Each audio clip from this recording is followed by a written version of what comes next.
Hello students, welcome to MJC Learning. Today we are going to study chapter number 2 of bookkeeping and accountancy, that is not for profit concern. So let's begin.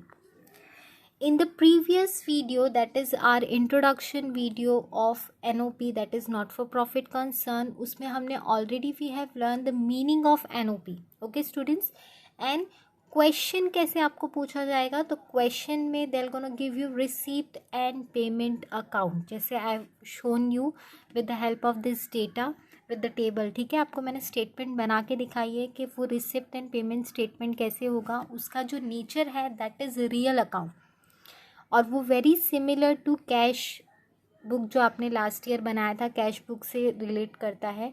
When ever the cash is coming into the business, आपको receipt हो रही है, income हो रही है, debit what comes in, जब भी पैसा आ रहा है तो आप उसको डेबिट कर दोगे. और whenever you have to make payment और cash is going out from the business, organisation से पैसा बाहर जा रहा है तो आप उसको क्रेडिट कर दोगे. Irrespective of the year, it can be related to previous year, last year का हो सकता है. It can be related to current year, it can be related to next year which means the subsequent year. ठीक है, irrespective of the year आपके जितने भी receipt होंगे, इनकम होंगी, वो आप यहाँ पे लिख दोगे. जितने भी आपके एक्सपेंसेस होंगे, पेमेंट्स होंगे ऑर्गेनाइजेशन के ड्यूरिंग द ईयर, वो आप पूरे साल में थ्रू आउट द ईयर आप एक ये पर्टिकुलर स्टेटमेंट प्रिपेयर करोगे और उसको रिसिप्ट एंड पेमेंट नाम दे देंगे. ये आपको क्वेश्चन में दिया जाएगा और थोड़े से सम एडिशनल इन्फॉर्मेशन जैसे आपको फाइनल अकाउंट में दी जाती थी, और उसके भी 2 इफेक्ट्स होते थे. सिमिलरली यहाँ पे भी आपको 5 से 6 additional information they are gonna give you in the question.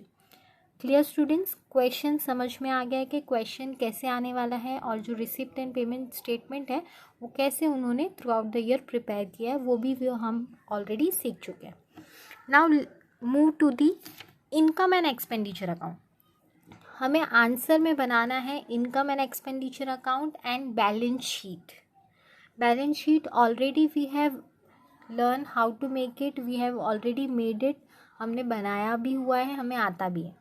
So will not gonna talk about that, will totally focus about income and expenditure account in this video. ठीक है, अब meaning of income and expenditure account क्या होता है. Meaning, it is a summary of revenue income.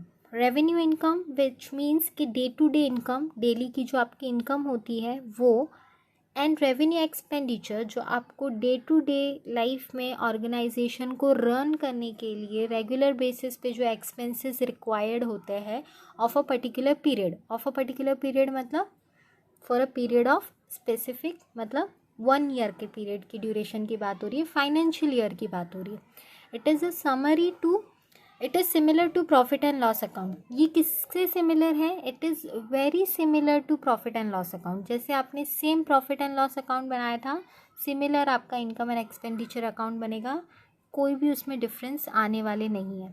It is a nominal account. Income and expenditure account का nature है वो है nominal account, which means all the expenses and losses will record on the debit side, all the income and gains will record on the credit side of the current year. That's all. जो भी current year से related expenses, losses, income and gains है वो हम इस particular account में record करेंगे. Simple. Shall we proceed? All the expenses debit side में लिखना है आपको. खाली आपको इतना ध्यान देना है कि ये करंट ईयर से रिलेटेड होना चाहिए. All the expenses belongs to this particular financial period only. आपको प्रीवियस ईयर और नेक्स्ट ईयर के सभी एक्सपेंसेस को, इनकम को एक्सक्लूड करना है. जैसे हम प्रॉफिट एंड लॉस में सिर्फ पर्टिकुलर करंट ईयर का ही एक्सपेंस, फाइनेंशियल ईयर का ही एक्सपेंस इन इनकम रिकॉर्ड करते थे, सेम आपको रूल यहाँ पे भी एप्लीकेबल है. That's all. And all the income we have to write on the credit side of this particular account. Clear student? Shall we proceed? Next, income को और थोड़ा briefly we're going to learn. In income and expenditure account, only revenue income or gains of the current period are recorded. Financial year के, current year के revenue income और gains को ही will record. तो जितने भी आपके कैपिटल इनकम है और कैपिटल गेन्स है वो हम यहाँ पे एक्सक्लूड करेंगे। अब एग्जाम्पल क्या है रेवेन्यू इनकम के? Subscription received. Now what is the meaning of subscription received? NOP में there are different type of organisation जिसके books of accounts we are maintaining. Okay students, it can be a sports club, it can be a library, it can be a charitable trust, it can be a hospital. ठीक है, तो अलग अलग members होंगे। Suppose take an example, library है तो वहाँ पे भी कुछ मेंबरशिप लोगों ने ली होगी, मेंबर्स होंगे। तो दैट वो जो मेंबर्स हैं उनको पर्टिकुलर पीरियड ऑफ टाइम में हमेशा रेगुलर बेसिस में उनको कुछ पैसे पे करने पड़ते हैं वो लाइब्रेरी को। ठीक है, मंथली, क्वार्टरली और ईयरली जो भी स्पेसिफिक पीरियड का उन्होंने प्लान लिया होता है वो उस अकॉर्डिंग टू दैट उनको कुछ पैसे उनको देने पड़ते हैं। That is known as subscription receipt. Got it? ये आपका मेन सोर्स ऑफ इनकम भी होता है एनओपी का, सब्सक्रिप्शन। ये आपको मोस्ट ऑफ क्वेश्चंस में दिखेगा सब्सक्रिप्शन, और ये आपका रेवेन्यू इनकम है, आपका रेगुलर बेसिस पे इनकम होता रहता है organization. Next is interest on investment received. आप कोई भी इंटरेस्ट रिसीव करते हो, जो भी आपने इन्वेस्ट किया है कहीं पैसा, ठीक है, तो वो इंटरेस्ट भी आपका रेवेन्यू इनकम है। Sundry receipt is nothing but accumulate किया है हमने, जो भी छोटे मोटे हमारी इनकम्स हैं उनको सबको एक्यूमुलेट करके हमने उनको हेड दे दिया, दैट इज सन्ड्री रिसिप्ट। ठीक है, वो सारी रिसिप्ट्स भी हम यहीं रिकॉर्ड करेंगे। Journal donation.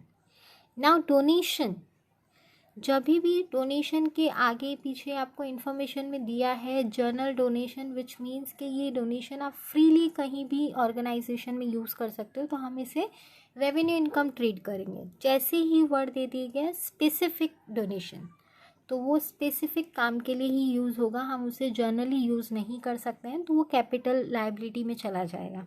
Got it? But जब भी आपको ध्यान रखना है, जहाँ भी जर्नल वर्ड दिखेगा आपको डायरेक्टली उसको इनकम में पुट करना है। ट्यूशन फीस रिसिव्ड एट्सेट्रा, ऐसे कोई भी इनकम आपको छोटी मोटी आती है ऑर्गेनाइजेशन में थ्रू आउट द ईयर, तो आप उसको इनकम ट्रीट करोगे। Income received for previous year और for the next year are not taken into this account. ये तो हमें पता ही है, आपको प्रीवियस ईयर की और नेक्स्ट ईयर की जो भी इनकम होगी आपको वो एक्सक्लूड करनी है। We have to focus on current year और for that particular financial year only. ठीक है, वो पर्टिकुलर फाइनेंशियल ईयर में जो आपका एक्सपेंस और इनकम होगा उसी पे आपको टोटली फोकस करना है। Let's move further. Next is expenditure. Only revenue expenditure and losses of the current year are debited to this particular account. Items of expense of not-for-profit concern may differ from concern to concern. वो तो है ही। अगर आप एक library run कर रहे हो, आप एनओपी जो बुक्स ऑफ अकाउंट्स है वो not for profit concern library के लिए आप रिकॉर्ड कर रहे हो, तो ऑफकोर्स वहाँ का जो एक्सपेंस होगा वो इट विल बी डिफरेंट। और आप एक स्पोर्ट्स क्लब अगर रन कर रहे हो, उसके बुक्स ऑफ अकाउंट्स आप मेंटेन कर रहे हो, तो उसका expenditure will going to be differ. Similarly आप कोई स्कूल या हॉस्पिटल के बुक्स ऑफ अकाउंट्स प्रिपेयर कर रहे हो एनओपी का, तो that expense will going to be differ. तो it differ from concern to concern, ये बेसिक चीज़ है। Next is expense paid for previous year और for the next year are not taken into account. Similar income की तरह ही, अगर आपने expense पिछले साल का पे किया है, आपका आउटस्टैंडिंग था पिछले साल का प्रीवियस ईयर का, वो भी आपको एक्सक्लूड करना है। अगर आपने एडवांस पेमेंट किया है फॉर द नेक्स्ट ईयर, वो भी आपको एक्सक्लूड करना है। आपको सिर्फ फोकस करना है एक्सपेंडिचर में कि आप एक पर्टिकुलर करंट ईयर और फाइनेंशियल ईयर के एक्सपेंसेस को ही रिकॉर्ड करोगे, that's all. However all expenses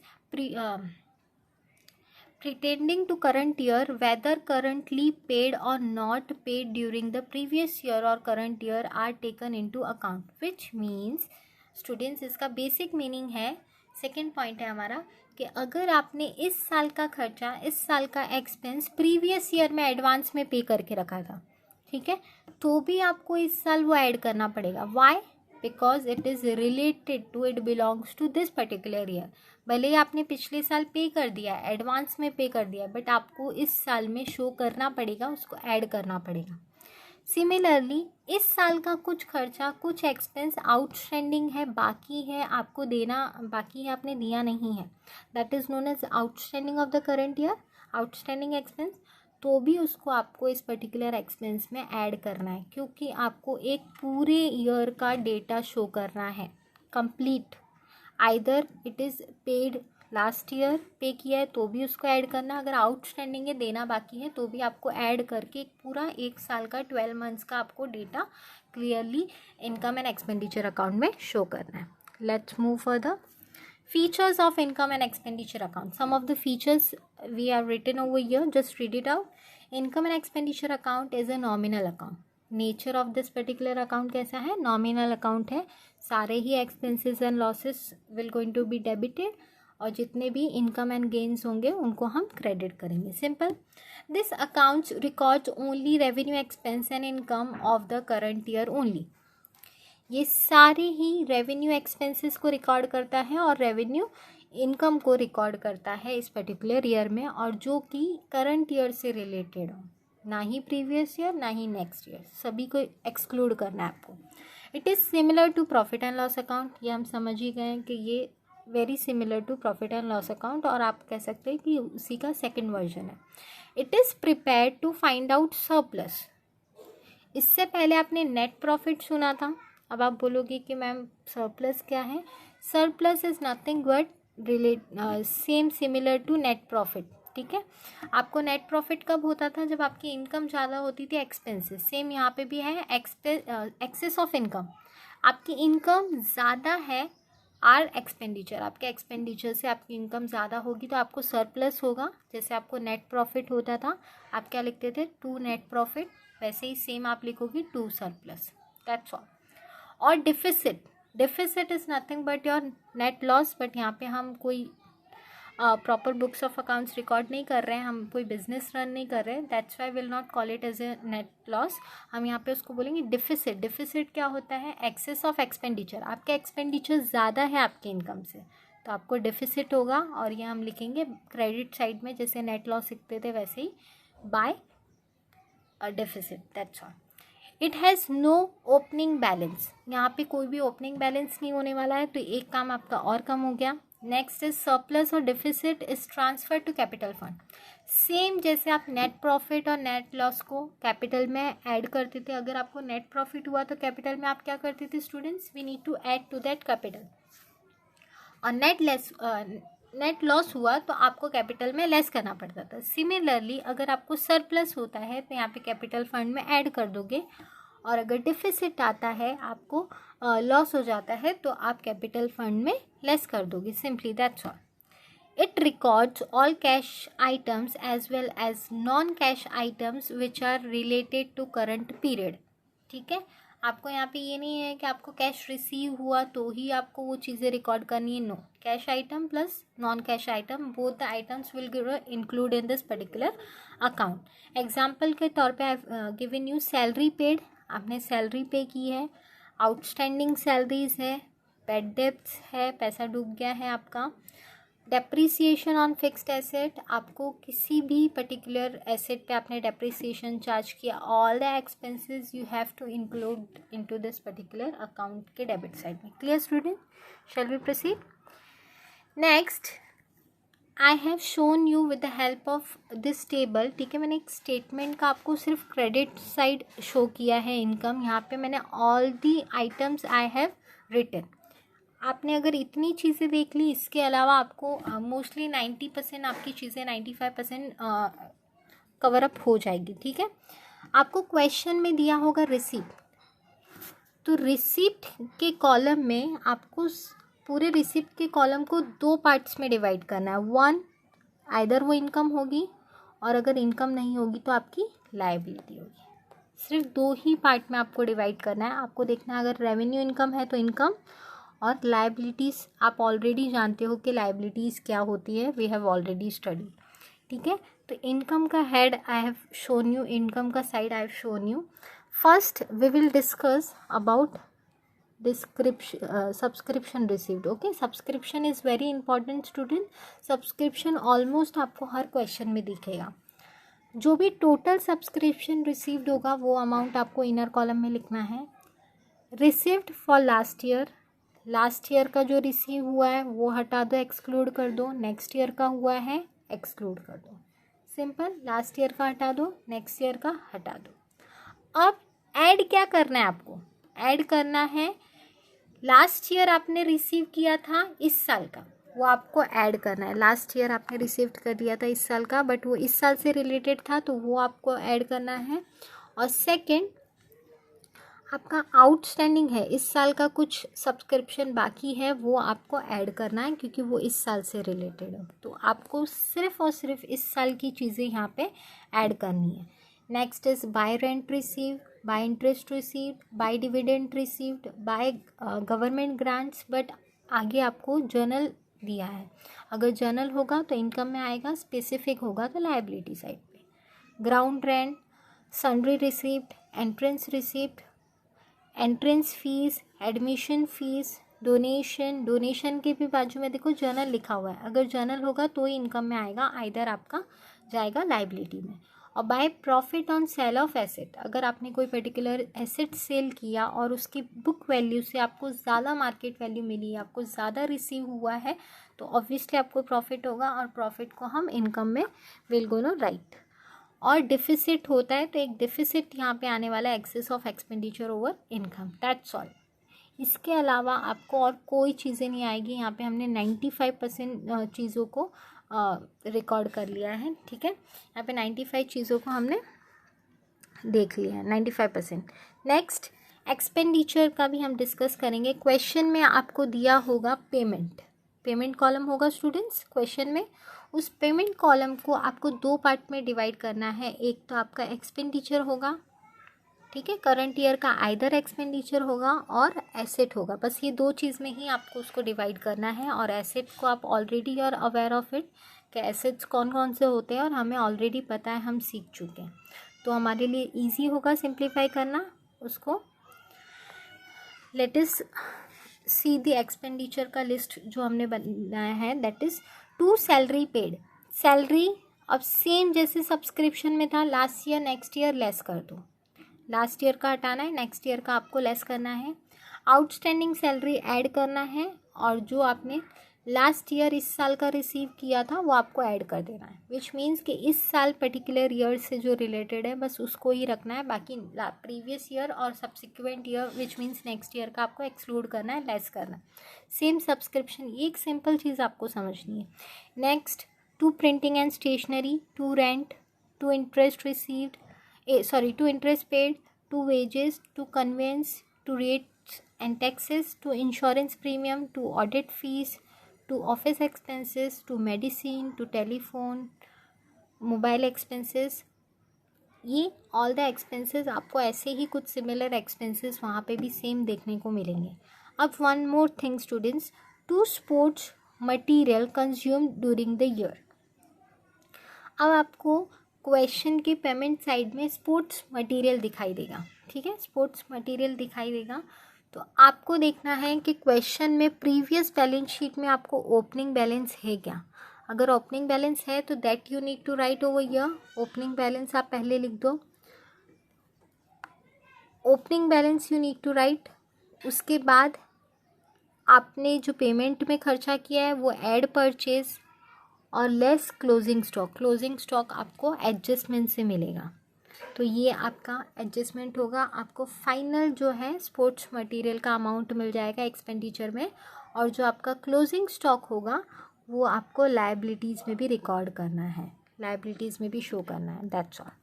next is to repairs and maintenance, to electricity charges, to newspaper and periodical, to sundry expenses, to loss on sale of asset. Similarly यहाँ पे loss हो गया अगर आपने asset cell किया है तो you have to mention over here. To depreciation on fixed asset, any asset पे आप डेप्रिसिएशन चार्ज करते हो, that you need to write over here.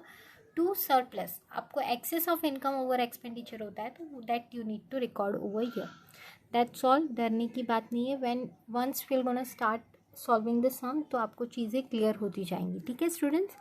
Next, important term, अब NOP है, नॉट फॉर प्रॉफिट कंसर्न है, तो ऑफ कोर्स यहाँ पे जो आइटम्स होंगे that is little different from the final account, ठीक है। आपने फाइनल अकाउंट में जिससे भी डील किया है आइटम से, उससे थोड़ी सी चीज़ें अलग होगी, तो let us discuss about that. First is entrance fees. आपके जो मेंबर्स होते हैं ऑर्गेनाइजेशन के, एसोसिएशंस के, उनको कुछ एंट्रेंस फीस पे करनी पड़ती है। इससे पहले हमने ये चीज़ नहीं सुनी है बिजनेस में। वहाँ पे कस्टमर्स डायरेक्टली गुड्स परचेस करते हैं, बट यहाँ पे मेंबर्स होते हैं। यहाँ पे कोई भी ट्रेड नहीं हो रहा है, बाइंग एंड सेलिंग नहीं हो रहा है। यहाँ पे we are providing services only, ठीक है। ये आपको सिर्फ एक मेंबर्स है जो कि आप एक तरह की सर्विसेज ऑर्गेनाइजेशन से ले सकते हैं। लाइब्रेरी हो, स्पोर्ट्स क्लब हो, या उसको यूज़ कर सकते हैं। सिमिलरली एंट्रेंस फीस आपको देना होगा, तो इनकम है, सब्सक्रिप्शन आपकी इनकम है। Now legacy, legacy is a new word, we haven't heard yet before. आप में से बहुत सारे लोगों ने नहीं सुना होगा लेगेसी क्या है। नाउ लेगेसी, जब कोई इंसान की डेथ हो जाती है तो उससे पहले आपने सुना होगा वसीयत लिख देते हैं, विल लिख देते हैं। सेम वो विल लिखते हैं कि हमारी जो भी है प्रॉपर्टी है वो हम पर्टिकुलर ऑर्गेनाइजेशन, ट्रस्ट को हम डोनेट करेंगे, ठीक है। उसे बोलते हैं लेगेसी। तो this is a gift, may be a journal और अ स्पेसिफिक पर्पस। अगर उस लेगेसी में, उस डॉक्यूमेंट में उन्होंने वो लिखा है कि जर्नल डोनेशन के तौर पे हम ये दे रहे हैं, तो आप उसको इनकम ट्रीट करोगे। अगर स्पेसिफिक पर्पस के लिए उन्होंने आपको ये डोनेशन दिया है, क्वेश्चन में मोस्टली आपको इन्फॉर्मेशन दी होगी रिगार्डिंग फॉर दैट, तो आपको उसको कैपिटल में ऐड करना है। और मोस्टली स्टूडेंट्स, लेगेसी का जो अमाउंट होता है वो बहुत हाई होता है, तो उसको हम ऑलवेज मोस्टली कैपिटल में ही, कैपिटल फंड में ही ऐड करते हैं, ठीक है। अगर आपको कुछ नहीं बोला है क्वेश्चन में तो आप कैपिटल फंड में ऐड करोगे। Next is journal gift. Journal word आते ही आपके दिमाग में आ गया है credit side of the income side, ठीक है। इनकम साइड के क्रेडिट में हम लिख देंगे specific purpose of gift. Again specific आ रहा है तो आपका लाइबिलिटी में रिकॉर्ड होगा। जहाँ भी जर्नल वर्ड आ गया, जर्नल वर्ड आ गया तो आप कहाँ लिखोगे, इनकम में। अगर स्पेसिफिक आ गया तो कहाँ लिखोगे, कैपिटल में। That's all. Next, life membership fees. अब स्टूडेंट्स मेंबर्स हैं, कुछ मेंबर्स हैं जो कि लाइफ मेंबरशिप फ़ीस पे करते हैं। पूरे लाइफ टाइम का वो लोग मेंबरशिप उस ऑर्गेनाइजेशन का लेते हैं। तो ये नॉट रिकरिंग इन नेचर, ठीक है। ये डे टू डे लाइफ में ऑलवेज नहीं होता है कि सभी लोग लाइफ मेंबरशिप फ़ीस ले लें। कुछ ही लोग होते हैं जो लाइफ मेंबरशिप फ़ीस लेते हैं, तो इसे हम लायबिलिटी में शो करेंगे। Got it student. Next is sale of old asset. Now sale of old asset हमने देख ही लिया। अगर आप सेल कर रहे हो एसेट को, फर्स्ट आपको उस एसेट में से वो अमाउंट को लेस करना होगा, और आपको प्रॉफिट होता है, it has to be shown on the income side, income side. और अगर आपको लॉस होता है तो आपको शो करना है एक्सपेंडिचर साइड। That's all. इसके next is sale of scrap और newspaper. If you are selling the scrap of that particular organisation, तो ऑब्वियसली आपको इनकम हो रही है, तो you will gonna write on the credit side of the income and expenditure account. Next is specific donation. आपको एक specific purpose के लिए डोनेशन रिसीव्ड हुआ है, आपको बोला गया है कि एक पर्टिकुलर काम आपको करना है, उसी के लिए आपको ये डोनेशन यूज़ करना है। That is known as specific purpose of donation. तो वो हम लायबिलिटीज़ साइड में डाल देंगे। जब भी रिस्ट्रिक्शंस आ जाता है, स्पेसिफिक वर्ड आता है, that time we need to show to that particular thing item into liability. और जर्नल वर्ड आते ही इनकम में हमें शो करना है। अगेन स्पेसिफिक फंड आ गया, specific fund will gonna show on the liability side. That's all for today. In the next video we'll going to learn some of the adjustment और जो additional information होती है आपकी to effects, that we will going to discuss in the next video. After that हम sum पे proceed करेंगे. That's all for today. Till then, stay home, stay safe student. Thank you.